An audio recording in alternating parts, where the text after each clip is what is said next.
Kepergian aktor senior Epy Kusnandar pada Rabu, 3 Desember tahun 2025, pukul 14.24 WIB, meninggalkan duka mendalam bagi keluarga, serta publik.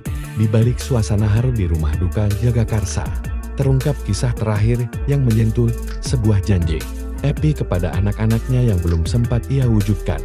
Beberapa hari sebelum kondisinya memburuk, Epy mendadak mengajak keluarga berbicara serius. Kepada istrinya, Karina Rano, ia mengungkapkan keinginan besar untuk mengajak seluruh keluarganya berlibur di akhir tahun sebagai cara menebus waktu bersama yang hilang akibat kesibukan kerja selama bertahun-tahun.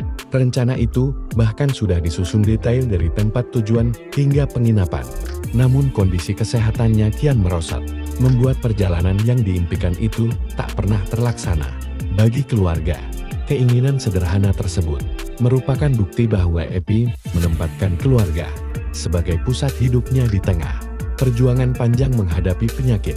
Dikenal lewat peran fenomenal sebagai Kang Mus di serial Preman Pensiun, Epy tetap rendah hati sepanjang hidupnya. Saat karir naik turun, ia tidak segan bekerja apa adanya dan mendampingi istrinya mengelola usaha demi keluarga. Epy akan dimakamkan pada Kamis, 4 Desember tahun 2025.